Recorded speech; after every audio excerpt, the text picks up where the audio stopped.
Assalamualaikum warahmatullahi wabarakatuh. Halo semuanya, perkenalkan nama saya Tasya Haryanti. Saya berasal dari kelas 1 D Humas dengan NIM 12240606157. Jadi, di sini saya akan menjelaskan beberapa pernyataan tentang ilmu komunikasi. Nomor 1, yaitu ilmu komunikasi awalnya berasal dari retorika. Retorika terkenal pada zaman Socrates.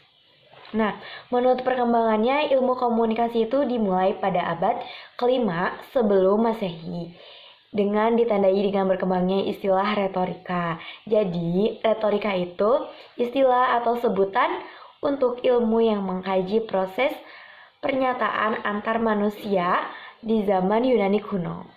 Nah, di situ juga ada tokoh pertama yang mengkaji atau menelaah proses pernyataan antar manusia, yaitu Georges. Tapi selain itu juga ada beberapa tokoh yang mengkaji pernyataan manusia, yaitu ada Socrates. Jadi bukan Socrates ya. Jadi yang mengkaji itu Socrates. Nomor 19. Saat perkuliahan, komunikasi yang terjadi berfungsi untuk memberikan edukasi pada mahasiswa. Jadi maksud edukasi di sini yaitu misalnya saat sedang pembelajaran antara dosen dan mahasiswa.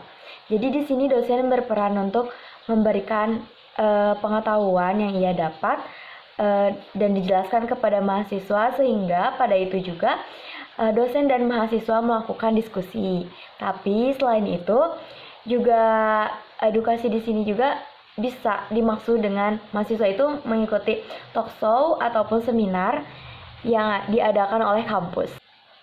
Tidak hanya memberikan edukasi, tetapi saat perkuliahan juga komunikasi berfungsi untuk menambah relasi. Contohnya pada saat ospek fakultas ataupun jurusan, kita kan dibagi kelompok tuh ya. Di situ kita tuh nggak pada kenal. Terus kita disatuin dan kita bisa kenal dengan teman-teman dari jurusan lain ataupun teman-teman dari kelas lain yang satu jurusan. Atau juga kita mengikuti kepanitiaan yang telah disediakan oleh teman-teman dari Hima. Di situ kita juga bisa menambah relasi, bisa berteman banyak dengan kakak tingkat kita ataupun nanti adik tingkat kita. Nomor 20. Stand up comedy merupakan bentuk komunikasi yang berfungsi untuk menghibur. Nah, betul banget, stand up comedy itu sangat menghibur. Jadi stand up comedy itu sebuah wadah untuk para komedian yang memiliki tugas untuk menghibur.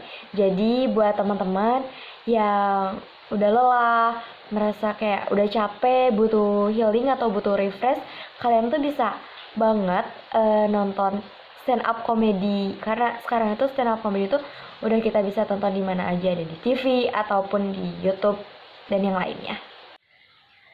Nomor 21. Mahrebian menyatakan bahwa makna setiap pesan komunikasi dihasilkan dari fungsi 55% pernyataan verbal, 7% bentuk vokal, dan 38% ekspresi wajah. Namun sayangnya pernyataan ini kurang tepat. Jadi setelah saya searching di Google, tuh saya baca bahwa Albert Mahrebian ini merupakan dia telah mempelopori pemahaman komunikasi sejak tahun 1960-an, di mana ia memiliki hasil tentang istilah 3V dalam komunikasi. Nah, 3V itu apa aja sih? 3V itu merupakan 7% makna dari pesan yang disampaikan ditangkap lewat verbal atau kata-kata, 38% makna dari pesan yang disampaikan ditangkap lewat vokal atau intonasi, dan 55% makna dari pesan yang disampaikan ditangkap lewat visual atau bahasa tubuh. Namun Profesor Mahrebian ini tidak mengatakan bahwa 3V tersebut dapat digunakan dalam segala kondisi. Jadi hanya digunakan kondisional saja.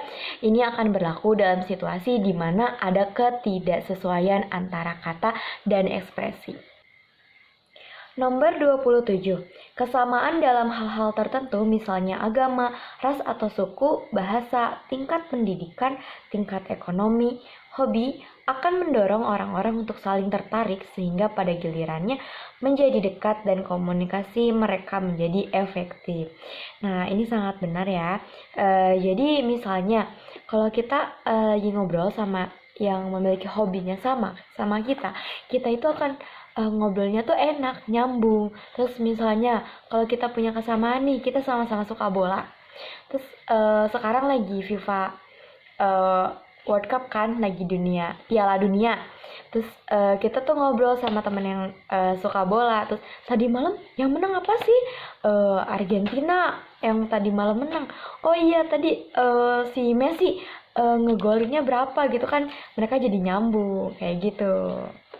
Atau misalnya pada tingkat pendidikan nih, nggak mungkin kan kalau misalkan anak SD ngobrol sama anak SMA tentang pelajaran anak SMA, nggak akan nyambung. Jadi harus dengan anak SMA lagi gitu, ataupun anak SD harus dengan anak SD lagi, karena pembelajaran yang mereka pelajari itu tidak sama. Jadi cukup sekian beberapa pernyataan yang bisa saya sampaikan atau saya jelaskan. Sebelumnya mohon maaf bila ada kesalahan kata atau apapun itu. Cukup sekian, terima kasih. Wassalamualaikum warahmatullahi wabarakatuh.